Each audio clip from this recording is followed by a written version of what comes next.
Buen día a todos y todas. ¿Cómo les va? Hola, buen día, profe. Qué difícil, tan temprano. Somos 14 nomás. ¿Dónde está el resto? Bueno, ¿arrancamos? ¿Saben si se van a conectar más compañeros? Ahí mando un mensaje al grupo que ya estamos, pero no sé si se van a conectar más. Bueno, sí, lo mismo irán cayendo algunos más tarde.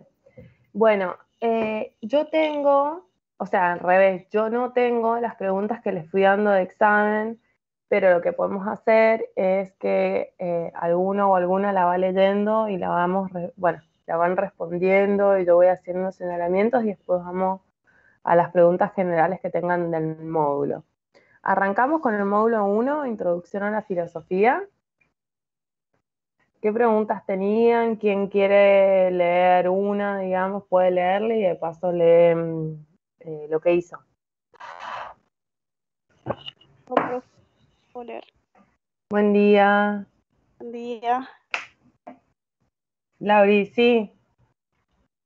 Bueno, la primera decía, elabora un texto en el que incluyan las siguientes palabras: sofistas, sofos, palabra verdadera, mitos, poetas, Platón, logos, Sócrates y palabra divina. Sí. Bueno, yo lo armé más o menos y puse: el término filosofía no se usaba en el tiempo de Sócrates. Entonces no se hablaba ni de filósofos ni de filosofía, sino de sofistas. Los sofistas eran un tipo de sabios. Eran personas que habían desarrollado algún saber en alguna actividad o en algún oficio. Los sofos tenían un saber que era inspirado por los dioses. El saber de los sofos, de los sabios, es anterior a la filosofía. Es un saber al que se lo puede llamar mítico o mítico religioso. Mitos es un término griego que significa palabra o relato.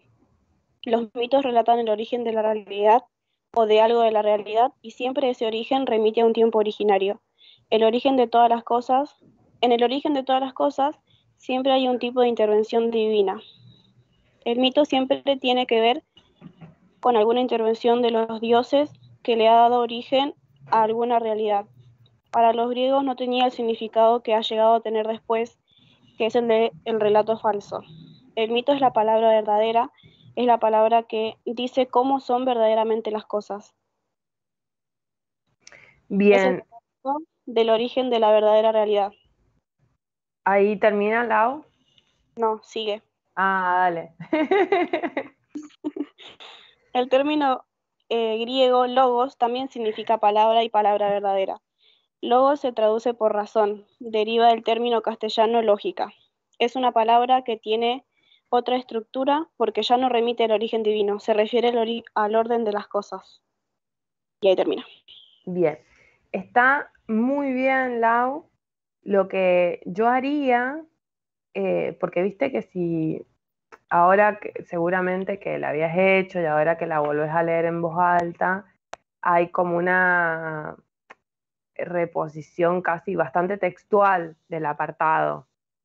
Entonces, lo que nos tenemos que pensar, o sea, lo que tenemos que pensar cuando hacemos esas consignas, primero, todo lo que dice ahí es entendible, no hay nada que tengas duda, todo se entiende lo que has puesto ahí. Sí, entiendo Bien. todo. Bien, porque a veces pasa eso, vieron que uno puede hacer como un mini resumen de algo, pero se le pierde o no entiende algo. Y después lo que yo haría es reducirla un poco. O sea, ustedes tienen que pensar que eso es bastante largo, ¿no? Entonces, si podés reducir, por ejemplo, cuando decís lo del origen en vínculo con los dioses, ¿no? Tenés 2 o 3 oraciones que están continuadas, que un poco que dicen lo mismo. Los mitos narran los orígenes, todo origen es divino, todo no sé qué tenés ahí en el medio. Quizás de esa podés armar una oración. O sea, solo como sugerencia, la respuesta está perfecta. Lo que yo haría es reducirlo un poco para que no me quede tan repetitiva y sea, al ser más corta, también me es más fácil manejarla. Claro, sí, eso también me di cuenta que por ahí como decís, repito mucho algunas palabras. Algunas Por ejemplo, cosas, el mito, los mitos, como el que mito, se repite los mucho. mitos. Entonces, Claro, como empezar a armarla, ahora que está, sabes que todo lo que tiene está, ¿no? Entonces, como hacer un trabajo de sacar las repeticiones o de acortarla, ¿no? Pensando, no creo que ponele, si tenés suerte y te toca la misma en el examen, por ahí tenés ya una que es más corta, porque aparte yo siempre le digo esto, piensen de que el examen dura 1 hora y tienen 4 consignas, entonces tiene que ser como ágil el modo de responder, pero está perfecta. ¿Alguno o alguna quiere compartir también su primer pregunta o a partir de lo que leyó Laura tiene alguna consulta que quiera hacer?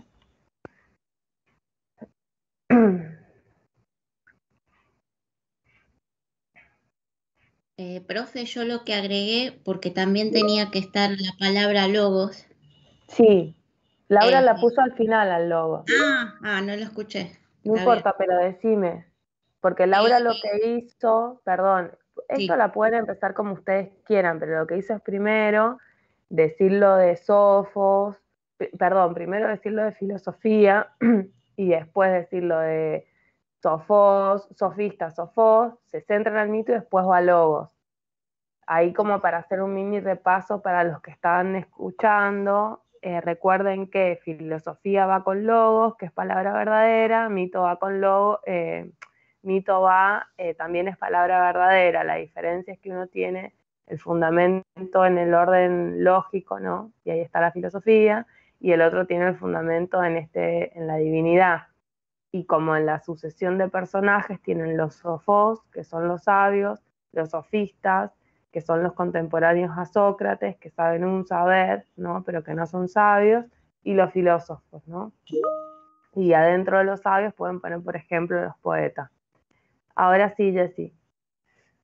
sí, agregué, bueno, eso, que en la filosofía el concepto de logos también significa palabra verdadera, pero ya no desde el lugar místico, sino que se refiere al orden de las cosas, al orden de la realidad y su fundamento. Está bien, está muy bien eso. Mirá, Jessica, no es místico, es mítico. Mítico, sí. A la mística es una cosa, la mitología es otra. Sí, gracias. Pero está bien, digamos, o sea, es que son parecidas las palabras. Bien, la segunda que dejé, ¿quiere leerla a alguien?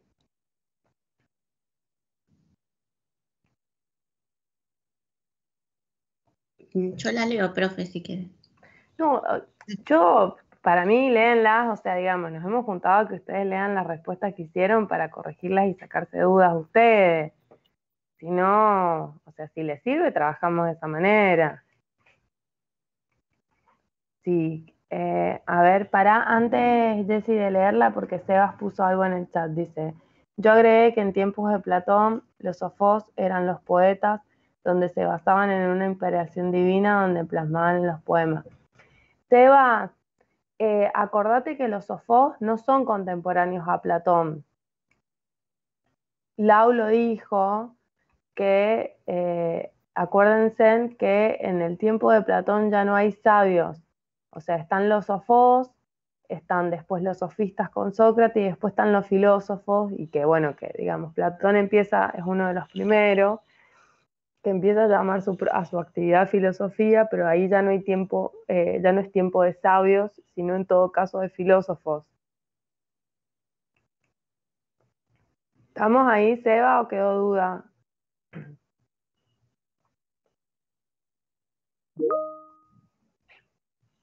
Buenísimo. Jessy, ¿querés leer la Profe, segunda? Ah, perdón, sí, Gabriel. no, antes de que arranque con el otro módulo, quería saber, en los resúmenes de los módulos que ponías todos, digamos, los títulos y después ponías preguntas orientativas, Sí, en lo que está en la clase, una, vos decís en el contenido. sí, en una dice, ¿cómo explico el origen de algo? Y, digamos, yo traté de buscar la respuesta en el módulo uno así como general, digamos, Sí. pero no entendí a qué hacía referencia. Ahí, Gabriel, acordate que el origen está en tensión con el nacimiento, ¿no? en el apartado de origen y nacimiento de la filosofía. Ahí tenés la pregunta de cuándo nace la filosofía, que tienen un siglo y luego una ubicación geográfica, y después tenés qué es el origen de la filosofía. Y ahí lo que dice que el origen en realidad es una fuerza múltiple, que no es un punto, y que dependiendo del filósofo, digamos, va a dar como cuenta de que la filosofía tiene orígenes distintos, y ahí tenés Platón y Aristóteles con el asombro, Descartes con la duda, Jasper con las situaciones límites, Heidegger con la desesperanza. En ese te quieren centrar, ¿no? Entiendo que como es la unidad número 1, después uno sí podría seguir pensando, si querés, Gabriel, y decir, bueno, cuando aparece Nietzsche, ¿no?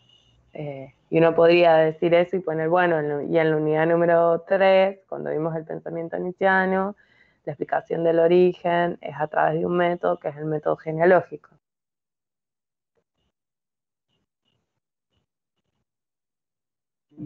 Ahí estamos. Sí, sí. Y con respecto a lo que dijiste antes, son 4 consignas el modelo de examen y te puede tocar cualquiera de los módulos, digamos, para resumir. Mira, viste de que ustedes tienen, que es lo que vamos a hacer el jueves que viene, un modelo de examen subido en la clase ya, Sí, en la sí. siguiente. Así como está, es un modelo de examen, Gabriel. O sea, así Ah, el formato que es un modelo de examen que está escaneado y está subido. Y ahí perfecto. tienen 5 consignas. Lo que sí pasó en febrero y en diciembre, que le sacaron una consigna porque por tema de protocolo, no, y el examen era creo que de 1 hora, los hicieron más cortos.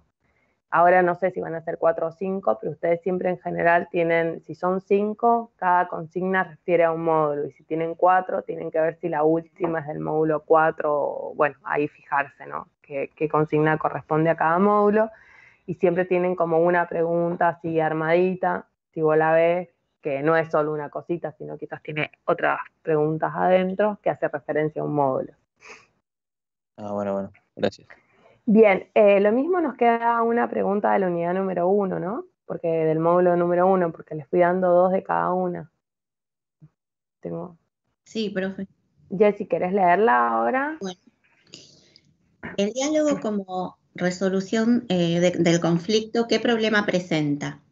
¿Cómo es solucionado dicho problema por la filosofía griega? Entre paréntesis, Sócrates dice. Tenga en cuenta en su respuesta describir la actividad de Sócrates en relación a este problema. Bien, ¿la lees a la respuesta? Bueno, uno de los rasgos destacados vinculados con el nacimiento de la filosofía es la importancia de la palabra y del diálogo como medio de resolución de conflictos de la vida cotidiana. Pero esto trajo como problema que en las discusiones sobre temas comunes, por ejemplo, se utilicen palabras que si bien son las mismas, tienen distintos significados, produciéndose así equívocos y desacuerdos. La solución que encontraron los griegos para solucionar dicho conflicto consistió en la invención de la pregunta ¿qué es esto?, exigiendo así una definición que elimine el equívoco de una palabra, ya que la definición da por resultado un concepto. Este invento de concepto y definición fue creado por Sócrates. Él dedicó gran parte de su vida a realizar la pregunta ¿qué es esto? A personas que se suponía que sabían sobre el tema que les preguntaba, y así empezaron a surgir contradicciones. Era una actividad que incomodaba. Eso puse. Bien, Jessy, fíjate como en la tercera oración que tenés la solución de las soluciones, la solución de, que ahí tenés esa repetición. Sí. Eso podés, a ver, léemela. Donde puse la solución que encontraron los griegos para solucionar, sí, ahí repetí. La solución que encontraron para solucionar, directamente decís la solución, podés poner para solucionar este conflicto, los griegos, y ahí sacás la solución. Y mira, Jessy, ahí también podrías agregar que la pregunta que es, ¿no? Va dirigida, o su respuesta da cuenta de las esencias de las cosas, ¿no? O sea, cuando Sócrates pregunta qué es, está bien, es para crear definiciones y conceptos, pero esas definiciones y esos conceptos en el pensamiento griego tienen un vínculo indiscernible con las esencias de las cosas. Perfecto, sí, sí. Entonces yo agregaría eso, y también podrías agregar que cuando Sócrates pregunta, siempre pregunta desde el lugar del no saber, y eso se denomina ironía socrática. Perfecto. Esas Gracias. dos cosas les agregaría, que me parece que le suman. Y por ahí, a ver, léeme las últimas 3 oraciones del final, que porque ahí hay un poquito un salto. Quizás podemos meter una palabrita para que no te quede tanto tan el salto. Donde dice que él dedicó gran parte de su vida a realizar la pregunta, ¿qué es esto?, a personas que se suponía que sabían sobre el tema que les preguntaba. Y así empezaron a surgir Ahí contradicciones. podemos poner, sin embargo, así no queda el así, y pones un contrastastivo. Estas personas caían caían en la contradicción. Bien. Sin embargo, estas personas caían en la contradicción. ¿Y cómo sigue? Era una actividad que incomodaba. Punto. Sí, O coma, por esto, claro. esta actividad incomodaba. Y ahí tenés algo más. No, ahí terminé. Y ahí podés poner puntos seguidos. Sócrates preguntaba desde el lugar del no saber, y esto se denomina ironía socrática. Bien. Y ahí te queda todo.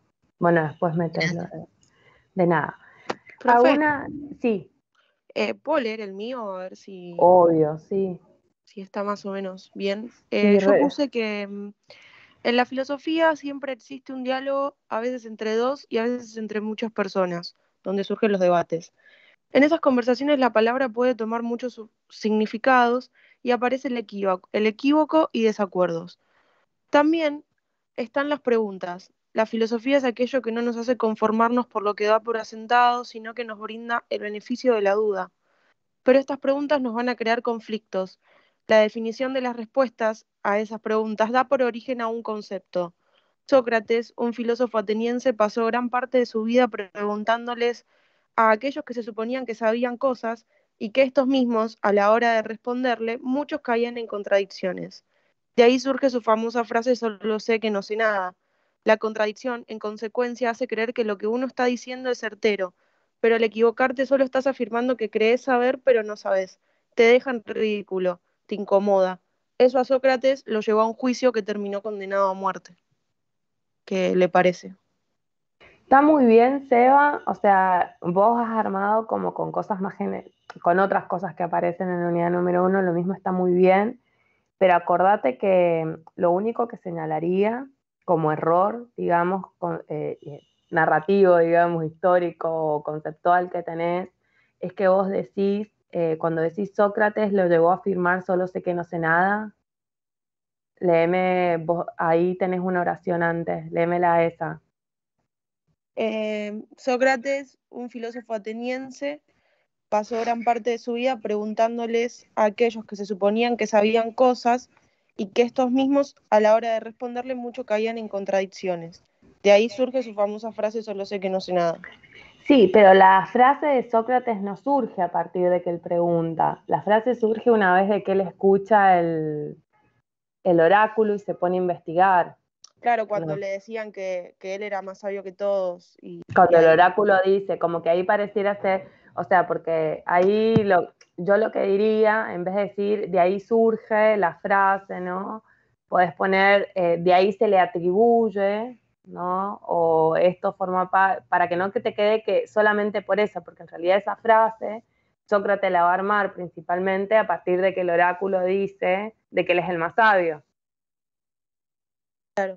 ¿Viste? Para que no te quede como que solamente, o sale a Claro, investigar, porque no es digamos. solo por eso, sino que pasaron por muchas más cosas. Sí, como Claro. que él sale porque el oráculo dice eso, entonces él dice, ah, qué onda, y va a charlar con la gente. No, está muy bien. Estoy pensando si hay algo que, o sea, también como le decía a la compa por ahí, tengan en cuenta eso, que la pregunta que hace, porque se les queda borroneado, digamos, en las respuestas que han leído, que preguntar qué es en este contexto con la figura de Sócrates, porque la pregunta tiene que ver cómo resuelve el equívoco en el pensamiento griego, ¿no? Hace una referencia a las esencias, al ser, ¿no? Que no se les pierde eso, porque nosotros también definimos en el 2021 y creamos conceptos, pero no haciendo referencia a las esencias de las cosas. Cuando nosotros preguntamos qué es algo, no estamos preguntando por la esencia de algo. En cambio, Sócrates sí está preguntando por la esencia de algo y los universales y todo eso. Que no se les borre eso a ustedes, no solo en la respuesta, sino también para poder comprender la unidad. Perfecto, profe, gracias. Buenísimo. Bien, entonces, ¿quieren que ahora, antes de que pasemos a las preguntas del módulo 2, si tienen dudas de la unidad número 1 en general, quieren hacerlas? Así vamos haciendo eso módulo por módulo. No sé si tienen alguna duda de alguno de los apartados que ahora revisando les haya quedado.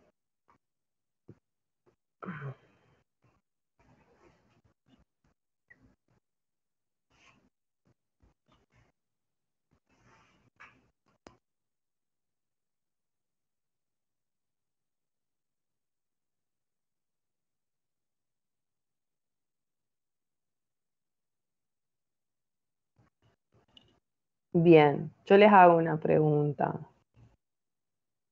¿Escribieron algo sobre el apartado número 3? ¿Escribieron algo sobre la incertidumbre ante la totalidad? ¿Cómo les quedó ese apartado?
Profe, hola. Sí, o sea, sí, estoy acá. Ah, ok. Hice una pregunta, lo que pasa es que nadie dice nada. Sí. Yo de esa parte me había quedado duda, por ejemplo, cómo poner lo de la totalización del sentido. Cuando dice totalización del sentido, no sé cómo ubicarlo. ¿En qué apartado, Gabriel? ¿En el de De incertidumbre? eso, de incertidumbre de totalidad, antes de eso dice totalización del sentido. Pero no, perdón pero no sé a qué te estás haciendo referencia, que te quedó duda de qué es la totalización del sentido. Claro, digamos, eso y cómo ubicarlo. ¿En dónde ubicarlo? No, digamos, cómo ponerlo, bueno, no hace falta en realidad ponerlo en la No, frase, pero que, digamos, es una frase que usa el autor y no sí. sabía cómo decirla. Ahí en realidad hay lo que tenés, pensá en esto, que hay una idea de mundo, ¿no? Que a lo largo de la historia, esa idea de mundo, en la historia del pensamiento, hace referencia a algún fundamento o algún concepto, y de ahí viene esta idea de la totalización del sentido.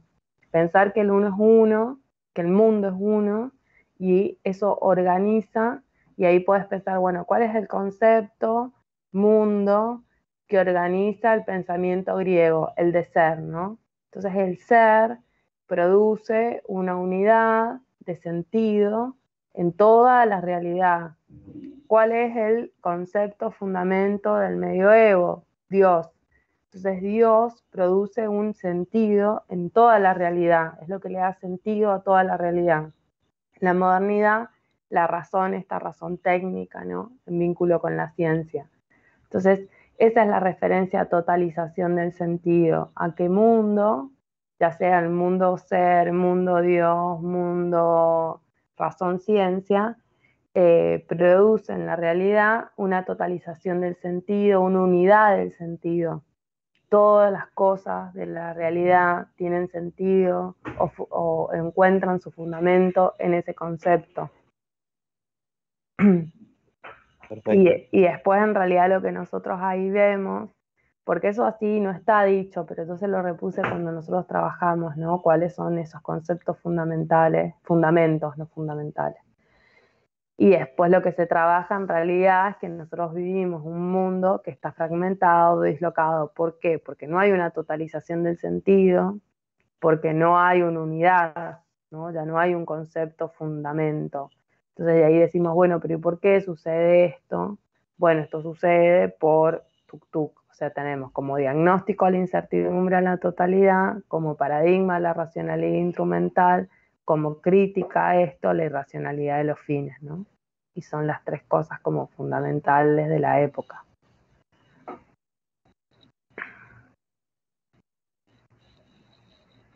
Profe, Sí.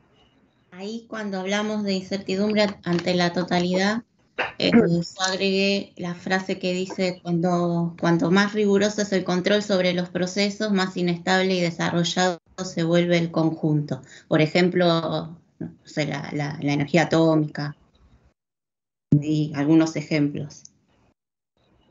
Bien, Jessy, pero eso, ¿entendés lo que se está diciendo ahí? O sea, está bien ubicado, pero se entiende que por qué el control sobre los medios produce una mayor fragmentación en el objeto,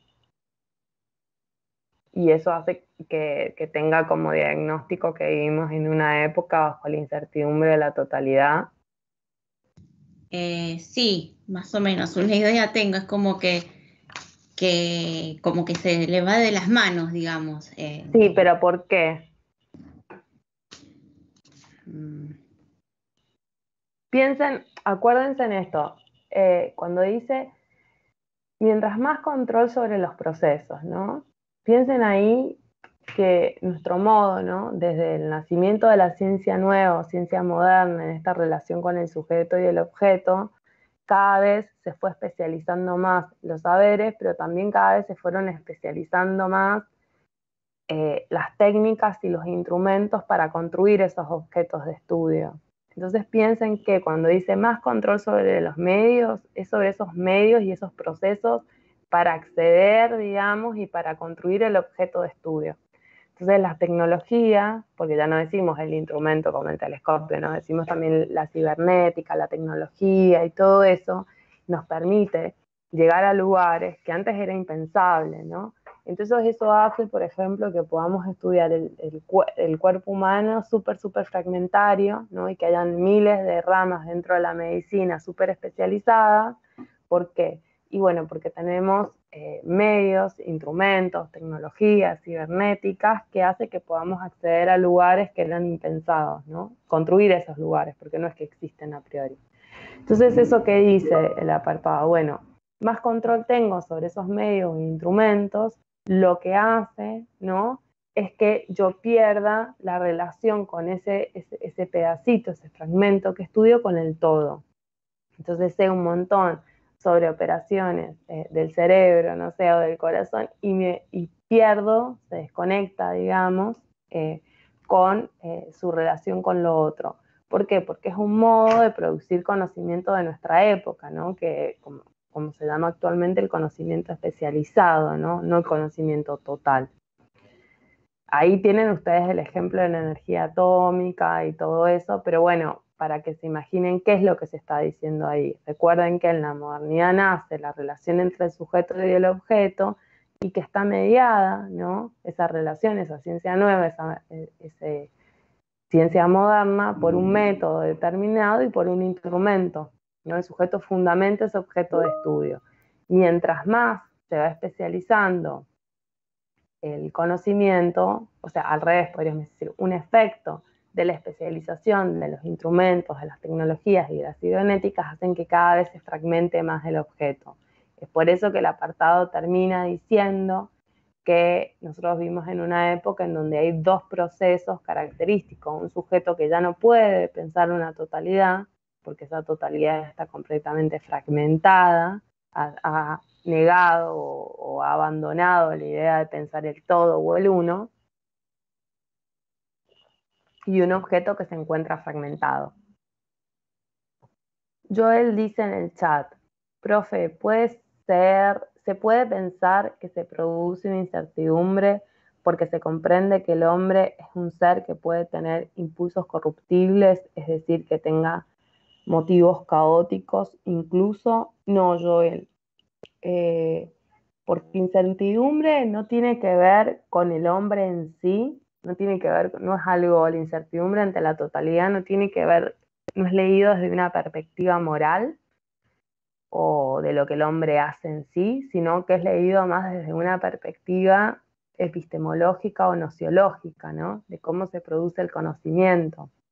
Entonces, no es que el hombre tiene esto que hace, está corrompido, por decirlo de alguna manera. Y aparte, digamos, tampoco digamos que no les aparece la palabra caótica en el apartado, en todo caso lo que les aparece es que esta incertidumbre ante la totalidad tiene un vínculo con un paradigma que es específico, que es la racionalidad instrumental, ¿no?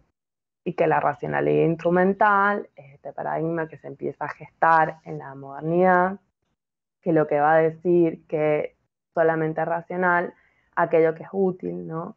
Y que al mismo tiempo quiere tener el menor costo posible para tener la mayor ganancia, ¿no? Y lo que nosotros veíamos que desde la filosofía, con Horkheimer o con Marcuse, podemos señalar que muchas veces en ese paradigma de la racionalidad instrumental se presentan cosas racionales que sus fines son irracionales. De ahí hablamos de la irracionalidad de los fines. Profe, una pregunta. Uh-huh. ¿Cómo quedaría la respuesta a la pregunta ¿a qué se llama incertidumbre ante la totalidad? Eso, Lau, lo tenés subrayados con cursiva. Mira, te lo leo tal como está, pero veamos si se entiende lo que está diciendo. Dice, es la incertidumbre ante la totalidad, dos puntos. Cuanto más riguroso es nuestro control sobre cada uno de estos procesos, más inestables y descontrolados se vuelve el conjunto. Cuanto mayor es el dominio y ese es el ejemplo, el de la energía. ¿Es eso mismo, Laura, que leía Jessica? Mayor control sobre los procesos, ¿no? Los medios, mayor incertidumbre sobre la totalidad. Ah, bueno, porque primero puse eso y después dije, no, pero no puede ser, ¿a qué se llama? Y me quedé pensando y me quedó esa duda. Eso porque es la había incertidumbre. puesto eso. Es eso es la incertidumbre ante la totalidad. Ah, bueno, gracias. Bien. ¿Alguna otra de la unidad número 1? Vamos a la 2.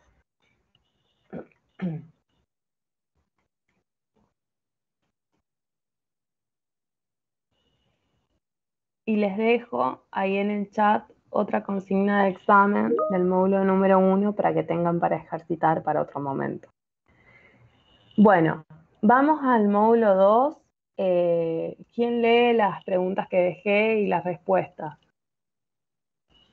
Agilicemos, chiques, porque tenemos 5 módulos. Estamos recién en el 2. O sea, la lógica va a ser esa. Alguno lee la pregunta, lee su respuesta, yo le hago una devolución.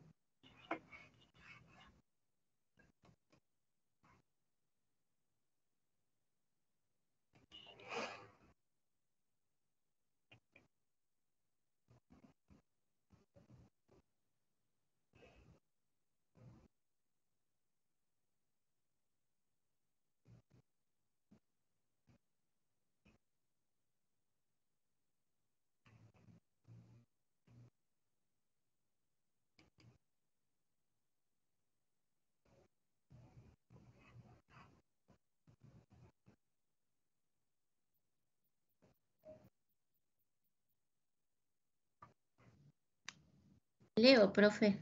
Dale. Bueno, elabore un texto en el que se incluyan las siguientes palabras: Bacon, Galileo Galilei, dominio técnico, saber poder, naturaleza, telescopio, heliocentrismo.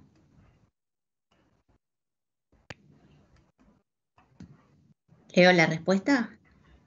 Y si querés, sí, o sea, nos hemos juntado para, o sea, yo no tengo que rendir ningún examen, o sea, yo ya está, este espacio es para ustedes, para compartir, entiendo que les puede dar vergüenza o lo que sea, pero aprovechenlo porque es nuestra última semana.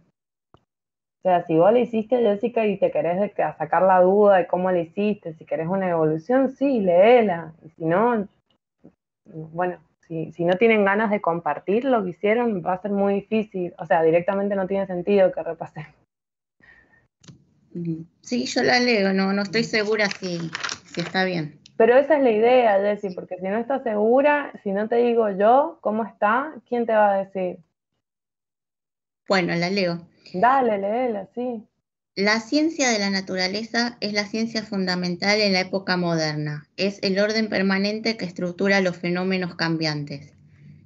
Esta época despertó el interés por el conocimiento científico y el dominio técnico. En el año 1543, Copérnico, con su hipótesis heliocéntrica, cuestionó la visión aristotélica sobre la concepción geocéntrica de la Tierra, en donde se planteaba que la Tierra era el centro del universo y los demás cuerpos celestes giraban a su alrededor. Él consideró que el Sol estaba en el centro del sistema y la Tierra era un planeta más a su alrededor. Fue Galileo Galilei que con el uso del telescopio logra confirmar esta hipótesis.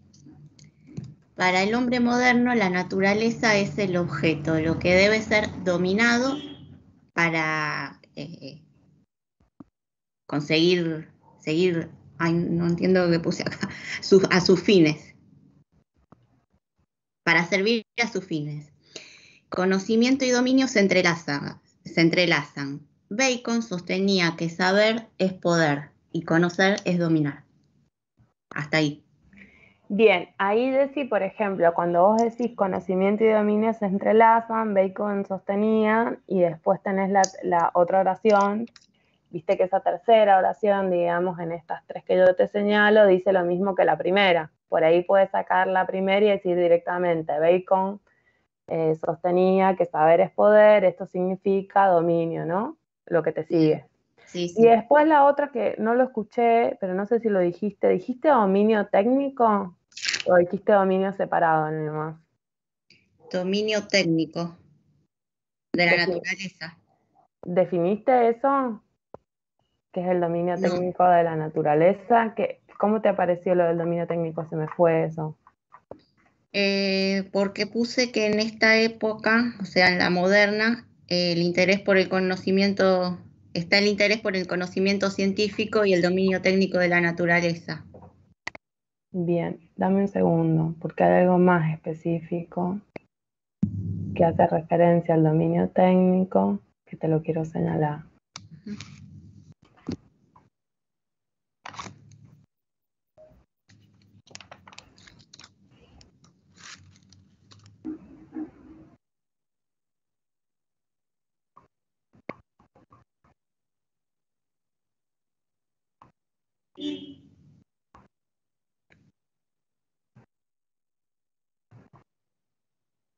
A ver.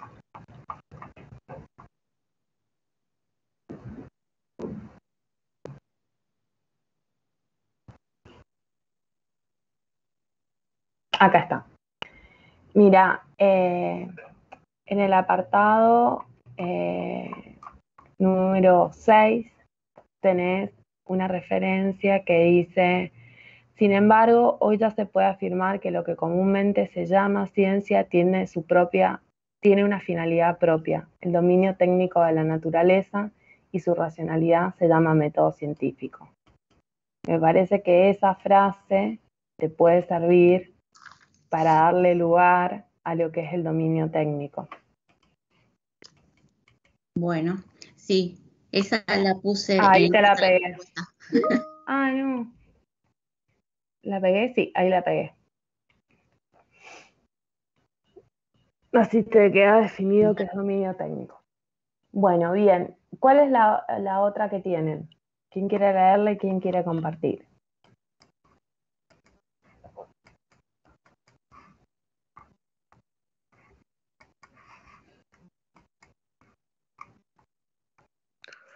Profe, yo si quiere la leo, pero me parece que con la definición que acaba de dar me quedó muy incompleta. Pero bueno. Pero tenían otra, Seba, ¿no? ¿Cuál es la otra Sí, que tienen? claro, la que leyó recién nuestra compañera hablaba de elaborar un texto donde incluía las palabras Bacon, Galilei, Sí, dominio técnico. Y ahora, ¿qué significa con la modernidad cambiar la relación del hombre con la naturaleza? Incluye bien. en su respuesta los siguientes conceptos: sujeto, objeto, método, dominio técnico de la naturaleza. Pero me parece que yo lo puse mal. Le leo igual, muy corto aparte, me parece muy Dale, breve. Seba. Así yo te hago una devolución. Puse que para el hombre moderno, a diferencia del hombre del medioevo que decía que la naturaleza y el universo eran creados por Dios, la naturaleza se va a encontrar enfrente de ella. El hombre como sujeto, entre paréntesis puse la base, el fundamento, de conocimiento, toma distancia de la naturaleza a la que se enfrenta, convirtiéndola así en objeto, que es lo que está arrojado. La ciencia es el dominio técnico de la naturaleza a través de los métodos científicos, pero me acabo de dar cuenta que no definí sujeto. Sí, lo mismo Así, ahí podés poner en sujeto lo que está. así acá más sin fundamento. Sí, el fundamento. Lo que yo le sumaría ahí, Seba, que sí me parece, está bien. Lo que yo le sumaría es la desacralización. Ah, perfecto. O sea, acordate que la relación entre el sujeto y el objeto y el enfrentamiento, ¿no?, a esta naturaleza, para poder producir este dominio técnico, ¿no?, que es la Claro. finalidad de la ciencia, es posible porque hay una desacralización del mundo y de la naturaleza. ¿Qué significa la desacralización? Es que pierde su carácter sagrado. Perfecto. Está bien, yo lo que haría es eso nomás, como, es más, al inicio, cuando decís, bueno, la naturaleza ya no es creada por un dios, como en el medioevo, no sé, sino que la naturaleza está enfrente, ahí podrías decir, la naturaleza es eso que está enfrente, esto es un efecto de lo que se denomina desacralización del mundo, o ahí punto seguido poner la naturaleza en esta época pierde su carácter de sagrada, esto se denomina la desacralización. Perfecto, perfecto. Perfecto, gracias, profe. Ahora lo voy a anotar. Bien, ¿tienen alguna duda o consulta que quieran hacer del módulo 2?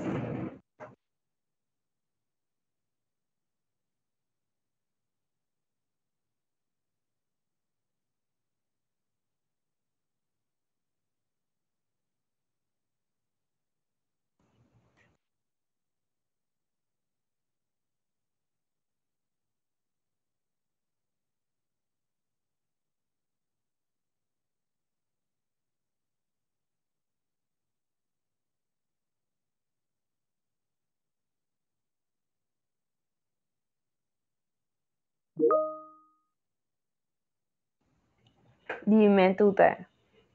Y mientras, yo les dejo otra pregunta para que tengan para trabajar en otro momento.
Profe, Sí, una última consulta. Con respecto a la anterior pregunta, la de elaborar un texto, que lo que leyó mi compañera, no me acuerdo el nombre, creo que era Jessica. sí. Yo puse en la parte donde habla, no sé si quiere que se lo lea todo, para ver si está bien, o sea, va a ver qué opina, porque tengo ahí como una duda con respecto a Dale, a lo de Bacon, no sé bacon. cómo se pronuncia, perdón. Bacon, como Eh, el bueno, bacon. yo puse que en 1543 Copérnico postula que el centro del universo no está en la Tierra, sino en el Sol. La No es Tierra la Tierra. Ah, bueno. No es la. Estaba mal. Bueno, no, pero eso es un error de escritura. No, no es conceptual. Dale. Eh, bueno, sí, puse de nuevo encima de la Tierra, lo repetí. Es un planeta más que gira alrededor de este. A esta hipótesis se la llamó helio por el Sol y céntrica, que está en el centro. Este astrónomo polaco formula un modelo más simple a lo que proponía la teoría aristotélica ptolemaica, ¿puede ser? Tolemaica, sí, pero que tiene Donde la P adelante. Exacto, donde todos los cuerpos celestes debían hacer un movimiento constante. Copérnico jamás pudo comprobar su hipótesis porque en ese tiempo no tenía los instrumentos adecuados, pero fue Galileo Galilei mucho tiempo después quien confirma la hipótesis del astrónomo a través del instrumento denominado telescopio. La revolución copernicana dio una nueva forma de mirar el mundo, ya no era ese mundo divino, sino que pasó a ser un lugar con espacios geométricos donde el ser humano empieza a comprender desde la razón y que esta es la que beneficia, dándole poder para ejercer su dominio a través de la técnica, donde las máquinas fueron el instrumento de la transformación, convirtiendo un mundo controlable a través de la ciencia y ordenado para satisfacer al ser humano. Bacon sostenía que saber es poder, poder como dominar y el saber como un conocimiento fundado. Estos se relacionan y el saber pasa a ser un poder de denominación por la naturaleza, es decir, la ciencia es el dominio de la naturaleza. Ya arranqué mal con tierra, pero No, bueno. está bien, la ciencia es el dominio técnico, ¿no? Ahí faltaría técnico de la naturaleza, o sea, porque no es cualquier tipo de dominio, sino es un dominio técnico.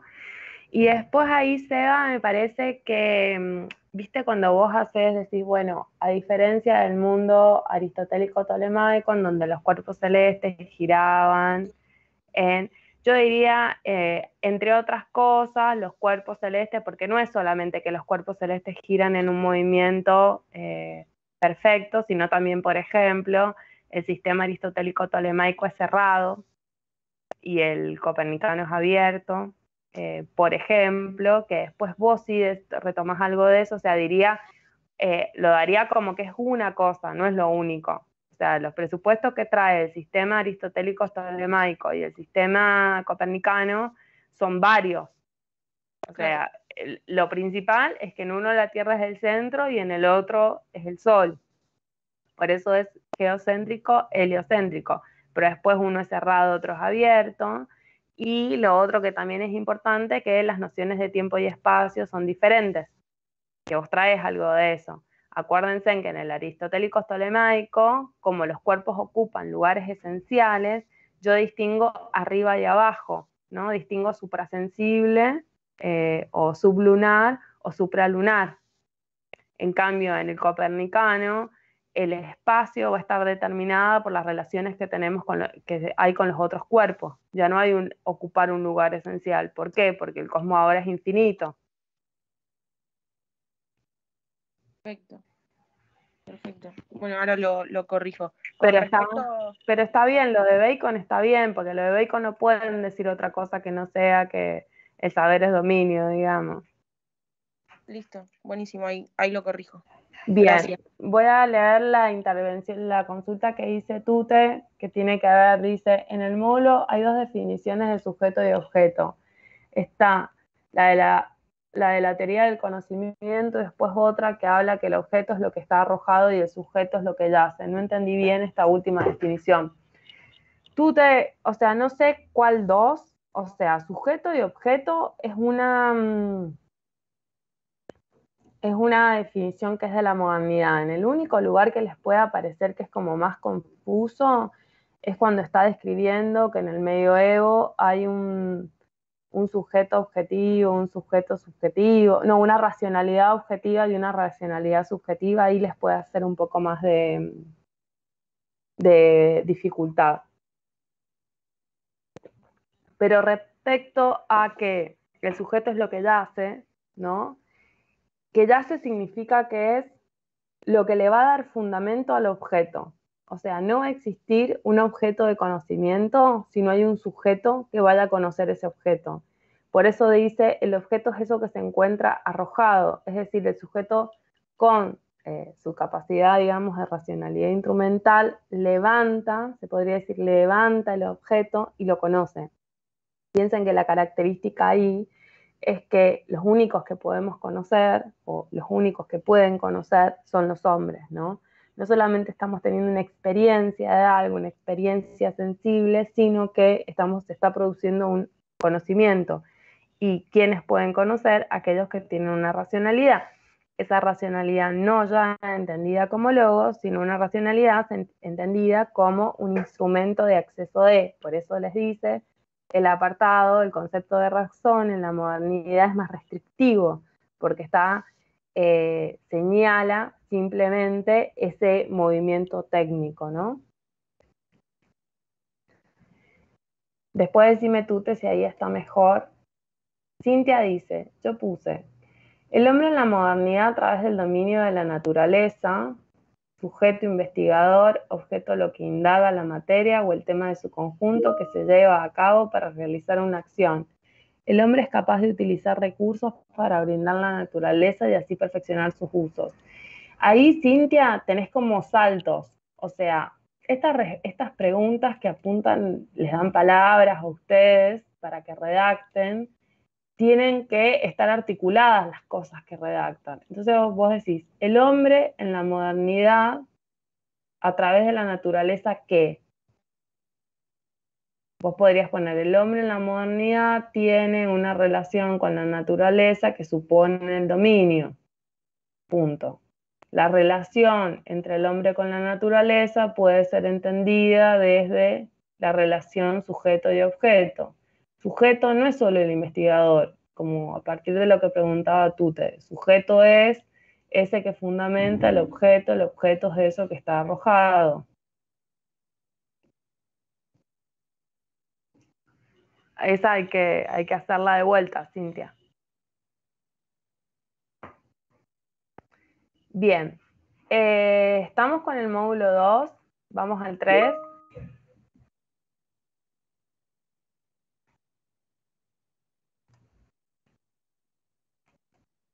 Leo esa, profe. La primera, por lo menos. ¿Cuál de la 3? Dale. Sí, de la 3.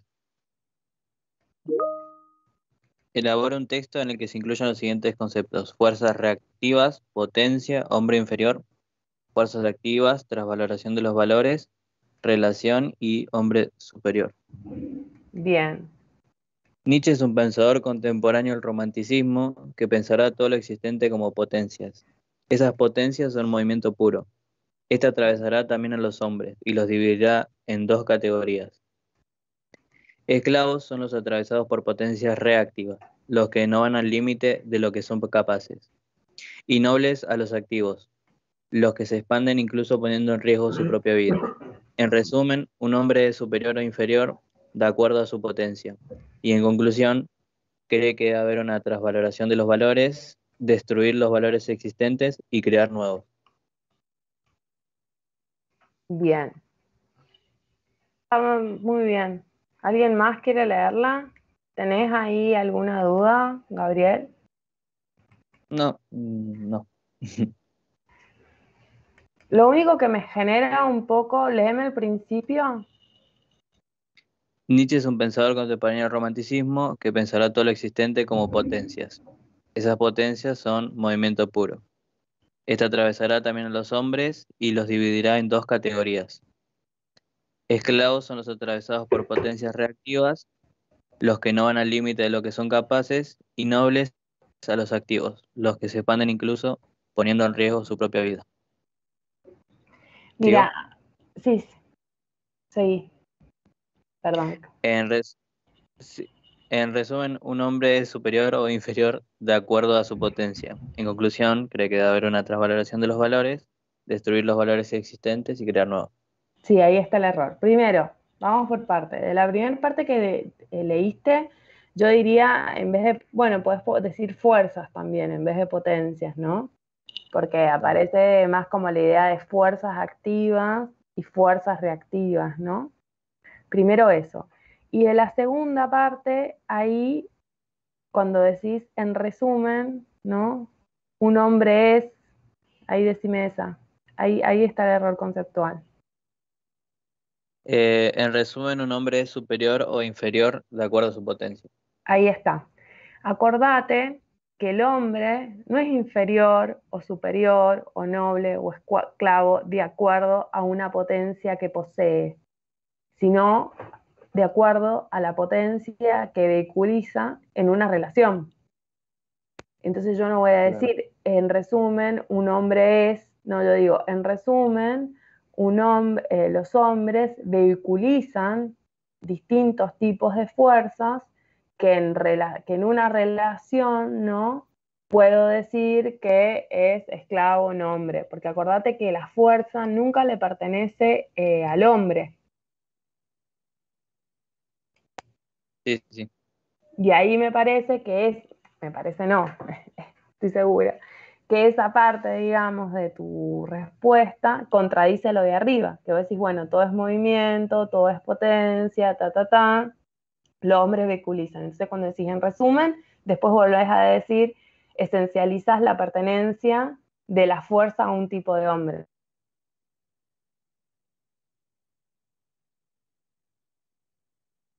Gracias. De nada.